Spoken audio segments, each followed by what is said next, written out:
Guys, ഇന്ന് ഞാൻ ലീവായതുകൊണ്ട് മുരിങ്ങക്കായും മുരിങ്ങയിലയും വെച്ചൊരു കറി ഉണ്ടാക്കാമെന്ന് ഓർത്തു. കഞ്ഞിവെള്ളത്തിലാണ് ഉണ്ടാക്കുന്നത്.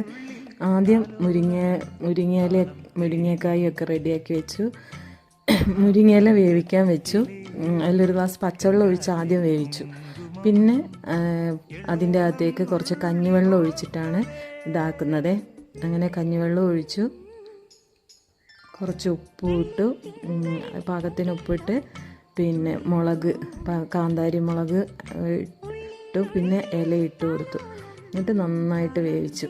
ഇലയൊന്ന് നന്നായി വെന്ത ശേഷം ഞാൻ മുളകും പിന്നെ സവോളയും കൂടെ അരിഞ്ഞ് വറുത്തിട്ടു. പിന്നെ അപ്പം നല്ല അടിപൊളി കറിയായിട്ടുണ്ട്. ഞാൻ ഈ യൂട്യൂബിലൊക്കെ കണ്ടതേ ഉള്ളൂ, മുരിങ്ങയില താളിച്ചത് കഞ്ഞിവെള്ളത്തിൽ നിന്ന് കണ്ടതേ ഉള്ളൂ. പിന്നെ 2-3 മീനൊക്കെ വറുത്തു. അങ്ങനെ ഞങ്ങളുടെ ഉച്ചക്കത്തെ ചോറിന് ഇത്